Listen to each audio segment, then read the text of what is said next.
এটা সেই একটি পত্র যেটা 1377 সালের মহালয়াতে আমি লিখেছিলাম।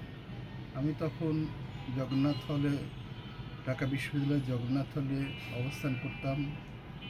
ইংরেজি ছিল 1970 সাল, অর্থাৎ আজ থেকে 56 বছর আগে এই পত্রটি আমি লিখেছিলাম আমার একজন প্রিয় বন্ধু এবং বড় দাদা বিভূতিভূষণ মণ্ডল। তিনি পরম যত্ন সহকারে এই চিঠিটি রেখে দিয়েছিলেন। আমার কাছে এর কোনো কপি ছিল না। পরবর্তীতে তিনি তার ফেসবুক আইডিতে এই চিঠিটি দিয়েছেন এবং সেখান থেকে আমি এই চিঠিটি সংগ্রহ করেছি। আমি এখন সেই চিঠিটি পড়ছি। পরম পূজনীয় বিভুদা, আমার প্রণাম গ্রহণ করুন। আশা করি ভালোই আছেন। আপনার চিঠি পেয়েছি, বহুদিন পরে আমাকে তাহলে মনে পড়েছে। আর আপনি তো সেই গেলেন, তারপর এলো ঝড়। হ্যাঁ, শুধু আমার পরেই এককভাবে। আর ঝড় তো শুধু একা আসে না, আসে বিদ্যুৎ, বন্যা, আসে শ্রাবণ রাতের বাদল ধারা। বন্যী শিখায় জ্বললুম 104 ডিগ্রি পর্যন্ত। চোখেতে সাগর হলো অশান্ত না প্রশান্ত, বুকে জমল বেদনার হিমালয়। 6 কক্ষে, উল্লেখ্য আমি তখন জগন্নাথ হলের 6 নম্বর কক্ষে অবস্থান করতাম। 6 কক্ষে কোনো জনমানব নেই, কেবল আমি নামক এক হতভাগ্যা ছাড়া। কোনো শুভার্থীর শুভাগমন হয় না, হারমোনিয়াম বাজে না, গানও আর হয় না। অভিশপ্ত 6 নম্বর কক্ষ। সবাই তাকে ছেড়ে যায়, কিন্তু আমি পারিনি, কারণ সে আমাকে আশ্রয় দিয়েছে।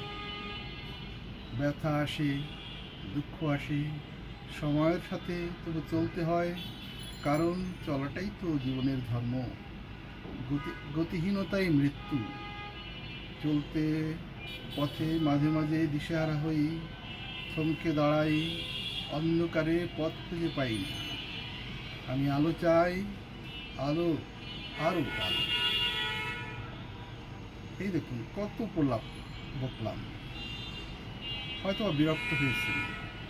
আমার মনে হয় আমার দুঃখবোধ একটা চিকিৎসা সাপেক্ষ অসুখ। আপনি কি বলেন? আপনি হয়তো লক্ষ্য করেছেন আমি অনেক অব্যক্ত বেদনা ব্যক্ত করতে পারিনি। আমার ত্রুটি স্বীকার করি। বেদনার উৎস আমি নিজেই। আমি সবসময় ভাবি আমি কী ছিলাম, কী হয়ে গেলাম। আমি লেখাপড়ার কথা বলছি। আমার এই ক্রমা অবনতির জন্য আমি নিজেই দায়ী। কিন্তু কেন? আমিও অন্যভাবে লেখাপড়া করতে এসেছি আপনাদেরই মতো, কিন্তু পারলাম কই। চেষ্টাও তো কম করিনি। ঋতুদা, আপনি কি আমাকে ক্ষমা করতে পারবেন যদি কোনো খারাপ সংবাদ পান? হ্যাঁ, পরীক্ষার কথা বলছি। পরীক্ষা আমার বিশেষ ভালো হয়নি, বিশেষ করে স্ট্যাটিস্টিক্স, প্র্যাকটিক্যাল খুব ভয় পাচ্ছি। অনিশ্চয়তার মধ্যে আছি। আপনি আমাকে ভুল বুঝবেন না, এই ভরসা আমার আছে।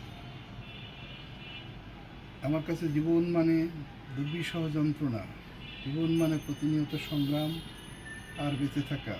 জীবন পুষ্প বাসর নয়, জীবন কণ্টকসজ্জা।